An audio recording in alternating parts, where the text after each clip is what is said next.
또 우리는 이 세입자들에 대한 또 그니까요. 이러한 주거 대책이 필요하다라고 또 네. 얘기를 하면서 경문을 또 써온 거 아니겠습니까? 그러니까 얼마나 그런 게 없었으면은 네. 부동산 대책이라고 나왔는데 또 없냐. 음. 그 세입자에 대한 정책이 아무것도 없었다. 음. 이제 그게 이제 문제인 거죠. 사실 뭐 이재명 정부가 임기 초부터 약간 좀 극단적인 방법으로 집값 잡겠다고 하면서 뭐 본인 집도 팔고 뭐 청와대 같이 일하시는 분들 집도 팔아라 이제 막 이렇게 하고 했단 말이에요. 그리고 나서 이제 계속 오다가 7월에 부동산 대토론회 합니다. 이렇게 돼가지고 민달팽이 유니온 분들도 가시고 청년 이제 세대분들도 많이 세입자분들도 이제 많이 갔단 말이에요. 뭐 초청을 받으셨던 것 같아요. 그래서 갔는데 뭐 세입자 발언이나 이런 것도 별로 없었고 대책이 없으니까 뭐 토론할 게 없잖아요. 그러니까 뭐 그랬던 것 같아요. 그래서 뭐 대출에 대한 얘기, 대출 규제 어떻게 할 거냐, 뭐 공급에 대한 얘기, 그러니까 또 사는 사람, 뭐 파는 사람 이런 얘기만 그쵸. 되는 거죠. 이제 뭐 그런 세제 혜택 이런 얘기들만 있었으니까 이제 뭐 세입자 입장에서는 사실 이거 그냥 뭐 눈먼 얘기다 약간 이렇게 들린단 말이에요. 근데 이제 저는 세제 개편에서 동의하는 점은 한 가지 있어요. 그냥 기조를 정도는 동의하는데 뭐냐, 그러니까 집을 이제 더 이상 재산 증식으로 뭐 이렇게 하는 수단으로 삼지 말고 좀 사는 곳으로 좀 인식을 해보자라는 기조를 좀 가졌다? 예, 이 정도는 좀 동의하거든요. 근데 이제 그렇게 하려면 잘 사는 거에 집중을 할 거면은 이미 살고 있는 세입자들을 위한 그런 것도 있어야 되지 않겠냐. 이제 그런 게 필요하다라는 거예요. 근데 세입자들이 이제 그동안에 받은 서름이 진짜 많거든요. 별의별 일들이 진짜 많아요. 그렇죠. 저는 전세 사기도 엄청 많이 있었지만 그렇죠. 저는 무슨 일이 있었냐면 제가 전셋집 계약할 때 그 집은 멀쩡한 집이었거든요. 네. 근데 이제 그 임대차 갱신을 하려고 했어요. 네. 갱신을 하려고 했는데 그 집이 갑자기 불법 건축물이 된 거예요. 오, 집 자체가. 네. 오. 그 제가 계약했을 때는 등기부 등본이 멀쩡했는데 오, 갑자기 야, 누가 신고해가지고 신고해가지고 걸렸네. 걸린 거예요. 네. 그래서 그게 불법 건축물이 돼서 대출이 안 나오는 거예요. 오. 청년 버팀목 대출이 안 나오는 야. 거예요. 그래서 뭐 어쩔 수 없이 이사 갈 수밖에 없었어요. 야, 나 같으면은 이건 그냥 우스개로 하는 얘기입니다. 네. 나 같으면 이거 불법 건축물이니까 내가 때려 부시겠다 이런 다음에 이제 부셔버리는데 나 같으면 그냥 하는 얘기입니다. 뭘 부시긴 부셔요. 네. 그냥 부시면 이제 제가 다 보상해줘야 되니까. 네, 아무튼 왜냐면 원복을 해야 되잖아요. 세입자는 또. 그 불법이니까 내가 부시겠다 이건. 네, 내가 아주 극단. 법의 집행자다 내가. 아무튼 그런 일도 있었어요. 그리고 그 얼마 전에 있었는데 청년 그 안심주택 네. 공공임대주택인데 전세 사기 당했잖아요. 뭐 그런 일도 이제 많고 그렇게 되는 이유가 이제 민간 임대사업자가 공공임대라고 이렇게 뭐랄까 약간 가면을 쓰고 이제 등장한 거죠. 거기에 끼어들어가지고 해서 경영도 잘 못해서 뭐 망하고 이러면은 또 전세금 못 주고 이렇게 되는 일이란 말이에요. 그러니까 근데 그런 문제들이 아주 비일비재하고 별의별 일들이 다 있는데 그런 거에 대한 어떤 안전망이 없다. 이제 그게 너무 안타깝다. 뭐가 있어야 되냐? 이제 세입자분들은 그동안 이제 그 계약갱신 청구하는 거 있잖아요. 그게 네. 진짜 임차인들한테는 엄청 좋았거든요. 그쵸? 2년밖에 못 살았던 거 이제 자동적으로 그래도 4년은 사니까. 4년은 사니까. 네. 그리고 근데 이제 그 4년 연장할 때 임대료를 또 뭐 5% 상한으로 인상할 수 있고 뭐 이런 게 있잖아요. 그쵸. 이제 그런 제도도 있는데 사실 그 제도도 그 집주인이 자기 살겠다고 그쵸. 하면 내가 거주하니까 나가주세요. 나가주세요. 네, 정 못 나가시겠으면은 제가 돈 이사비 드릴 테니까 그래도 좀 그러니까요. 나가주세요. 뭐 이러죠. 그거 왜 그러냐? 신규 들어오는 사람들한테는 5%보다 더 올릴 수 있으니까. 그러면 악용하는 거죠. 악용하는 그거. 거죠. 네. 자기 잠깐 들어가서 살았다가 다시 임대 주고 그쵸. 그렇게 하는 편법이죠. 거잖아요. 그러니까 그런 거에 대한 어떤 뭐 모니터링도 없고 뭐 어떻게 잘 집행할 건지 이런 것도 없고 그런 게 너무 없었다.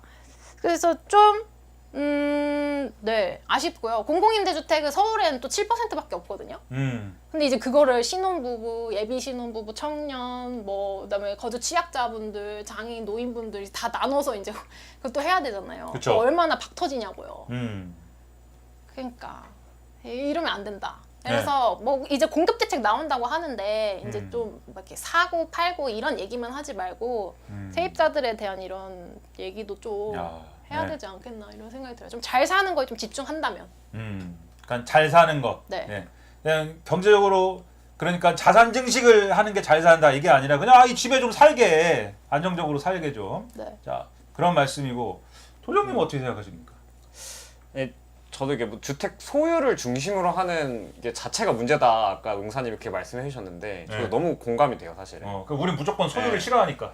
예. 소유를 무조건 싫어한다기보다는 사실 주택을 소유하는 것도 주택에 네. 사는 하나의 방식일 뿐이지 않습니까? 오 그렇죠. 그러니까 우리가 사실 원하는 거는 우리가 살 집이 필요한 거고 근데 살 집에서 뭐 살 집을 구하는 방법으로 그 집 자체를 내가 소유하는 방식도 있을 수도 있고 아니 뭐 빌리는 방식도 있을 수도 있고 아니면 국가로부터 뭐 불화받을 수도 있고 뭐 여러 가지의 방식이 있는 건데 그 중에 하나가 소유인데 사실 우리나라는 그동안 국민의힘이고 민주당이고 전부 다 이 주택을 소유하게 만드는 게 정책의 핵심이었다고 생각하거든요. 1가구 1주택 이거에 대해서 아무도 반론을 제기하지 않고 1가구 1주택을 해야 된다는 건 너무 당연한데 이거 어떻게 할 거냐 1가구 1주택 잘해서 중산층 많이 만들기 이런 게 약간 한국의 그동안의 부동산 정치, 부동산 정책의 종국적인 목표였던 것 같아요.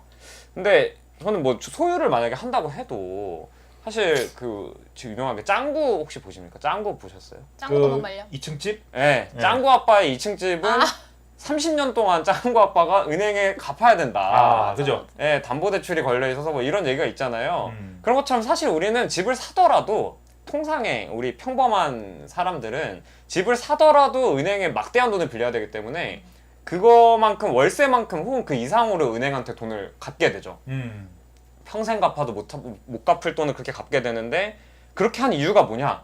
결국에는 이게 자산 증식의 수단이고 집값이 계속 오를 것이라고 믿기 때문에 앞으로도 오를 거고 내가 지금 안 사면 손해 볼 거니까 내가 설령 이 동네에 살고 싶지 않아도 이 동네가 재개발이 예정된 동네 혹은 뭐 앞으로 뭐 지하철이 들어올 동네 값이 오를 동네면 일단 사서 거기에 살아야 된다. 내가 불편해도 약간 이런 관점이 있는 것 같아요. 근데 과연 그게 모두가 행복한 길인가? 저는 그렇진 않다고 생각하거든요. 만약에 소유를 했어요. 그래서 뭐 집값이 올랐어요. 그럼 그 사람의 다음 목표는 상급지로 가는 거예요. 그렇죠. 또 상급지로 갑니다. 이제 내가 경기도에 더 이상 있으면 안 되겠다. 이제 서울에 진입한다. 서울에 들어와요. 서울에서도 한강벨트 한번 가보겠다. 마포구로 갔다가 마포보다는 좀 더 좋은 용산을 갔다가 간다. 아니면 또 강남도 갔다가 영원히 그 상급지로 이동할 겁니까? 그러다가 인생이 끝나는 거예요.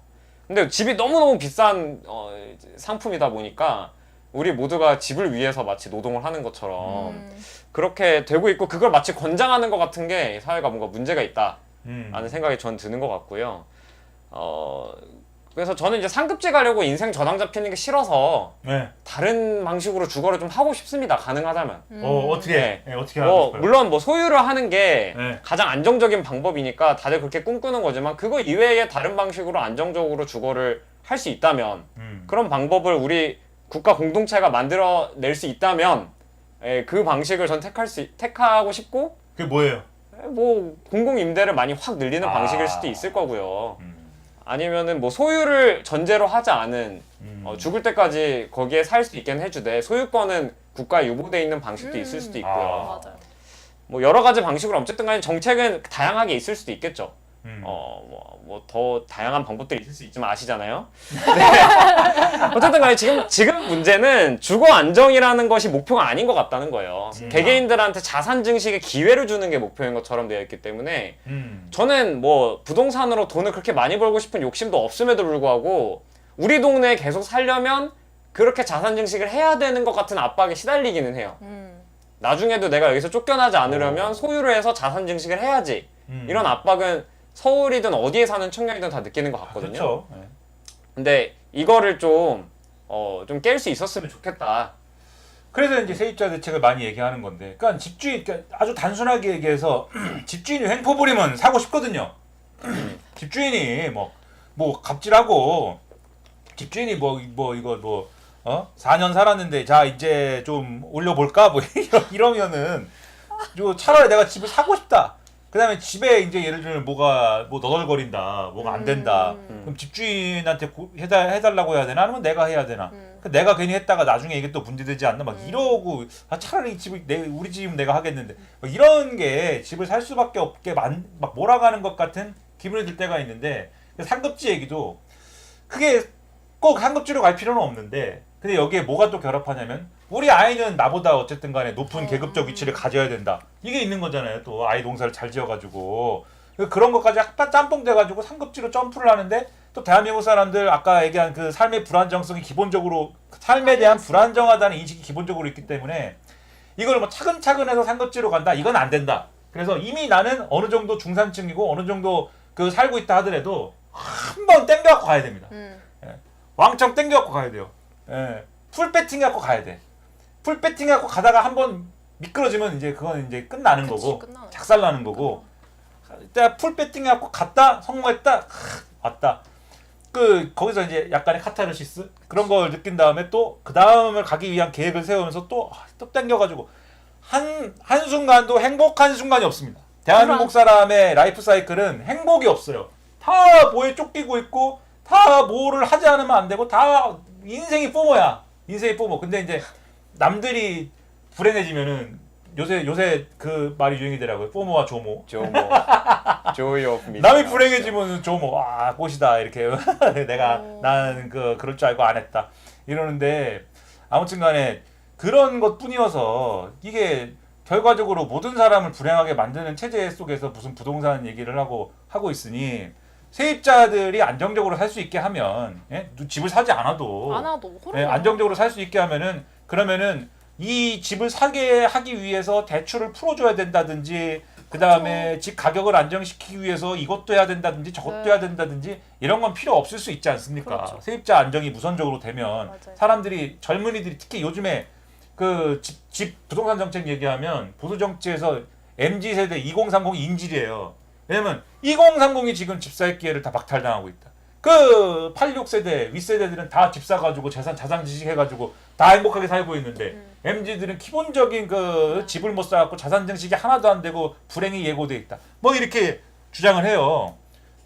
근데 뭐 꼭 그런 세계관으로 얘기하면 뭐 그럴 수도 있는데 근데 뭐 그 윗세대가 다 그러면 집을 사갖고 행복하냐? 그렇지도 않고 우리들의 어머니 아버지가 다 집 사갖고 행복한 사람들이냐? 전혀 그렇지도 않거니와 이 젊은 사람들이 자기가 어느 정도 다 양보하고 다 100만 보 양보해서 어느 정도의 자산 축적이 될 정도의 시간을 어쨌든 간에 갖고 세입자로 행복하게 살 수 있으면 되는 거지 않습니까? 그러면은 그 다음에 뭐 집을 사든 말든 그건 괜찮은 거잖아요. 그러니까 그런 시스템을 만들자는 논의를 해야 되는데 잘 안 되고 있어서 그래서 이제 집회 신고해야 됩니까 그러면? 어떻게 해야 됩니까? 잘 하게 만들려면은 집회 신고. 아니 근데 웃긴 거는 그 청년들이 집 사게 하는 게 이제 뭐 필요하다라고 생각이 들면은 그러면은 집 살 때까지 목돈을 잘 모을 수 있게 월세를 낮춰주든가요. 그런 것도 아니잖아요. 그러니까 네. 월세는 있는 대로 다 받고 집 못 사는 너네가 왜냐면 어쩌고 또 저쩌고 그 월세는 그러니까 이것도 자기 거니까. 집주인과 세입자 간의 계약이기 때문에 그러니까요. 나라는 이제 나라에서는 없다. 모른다. 그러니까. 뭐 그거 알아서들 해라. 뭐 이런 거니까. 뭐 표준 임대 이런 거 임대료 이런 거 공시하면은 오. 그럼 거기에 맞춰가지고 야, 꽤 좌파적이신. 네, 임대차 야. 아니 임대 나라가 이 답답해. 어느 지역 몇 평은 임대료 10만 원 이렇게 딱 네. 위반하면은 너는 깜빵. 아니 그 약간 그 레인지를 주겠죠. 아, 뭐 그 레인지를. 안에서 이제 왔다 갔다 이런 건데 아니 왜냐면 임대인분들은 자기네들끼리 그 담합이 있다고요. 네트워크가 그렇죠. 있다고 있잖아요. 그렇죠. 그러니까 자기네들 그래서 월세 이 정도 받읍시다 이런 게 형성이 되어 있는데 임차인들은 이제 그런 게 없으니까 뭐 알 수 있는 방법이 없잖아요. 그건 완전 기울어진 운동장이에요. 그러니까 그런 것도 너무 그- 불평등해. 이게 아까 전에 제가 조금 그래도 뭐 나아진 점도 있다고 말씀드린 게 그나마 이제 아까 계약갱신 청구권이라든지 이런 것도 없었어. 이런 것도 그러니까. 없었고 있지도 않았고 그 지금 가면은 이제 부동산 계약하고 그러니까 전세나 뭐 이런 거 계약해가지고 전입 신고하러 가면은 뭐 저기 주기도 하잖아요. 뭔가 네, 네. 나 이름을 잊어버렸는데 확정 날짜 받기? 확정일자는 원래 확정일자는 그 대학 계약서에다가 하는 건데 네. 뭘 주던데 아무튼간에 뭐 아무튼 좀 그래도 이 전월세 계약이 어떻게 이루어지고 있느냐에 대해서 관이 파악도 하고 그 전에 파악도 안 하고 뭐 아무것도 없는데 그 다음에 실거래가 어떻게 이루어지고 있는지 자료도 뭐 이렇게 그 근거도 만들고 네. 조금 진전된 바는 있으나 네. 한참 멀었다는 거죠. 완전 한참 멀었고 네. 그것이 답답하다. 그래서 집보 신고해야 되겠다. 그러니까. 아까 좀 말씀하시면 진짜 웃긴 게 근데 세입자 대책 같은 거를 조금 이 적극적으로 안 하는 이유 중에 하나는 제가 볼 때는 그걸 적극적으로 하잖아요. 네. 그러면 근데 아까 말씀하셨듯이 집주인들이 조직화됩니다. 그렇죠. 예, 자기들이 조직화돼가지고 또 맞아. 이 정권이 집 가진 사람들을 죄인 취급하고 그렇죠. 또 무슨 세입자와 집주인을 갈라치기 하고 편을 나눠갖고 쌈 붙인다 뭐 이러면서 뭐 어쩌고 맞아요. 다 겪어본 일입니다. 아니 네. 그래서 제가 그 부동산 대토론회 할 때 네. 약간 아쉬웠던 점이 임대차 그러니까 임차인들의 조직된 네. 조직이 없어가지고 약간 야. 좀 아쉬웠다. 아, 그러니까 있는데 해야 된다. 거기 앞에 가가지고 막 이제 난리 피고 막 이랬어야 됐는데. 이 전국 임차인 임차인 협회 뭐 이런 걸 만들어야 한다. 거기 예. 가서 이제 막 부동산 뭐 조직해야 된다. 대토론회라고 해놓고 뭐 세입자 네. 정책 없다 뭐 또 이런 거 했어야 돼. 조직하라, 네. 교육하라, 선전하라.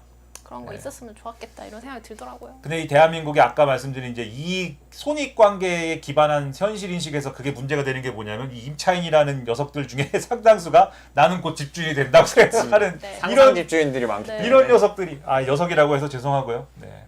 우리 모두 잘 삽시다 파이팅. 아무튼 세입자들에 대해서 자 이렇게 얘기를 해봤고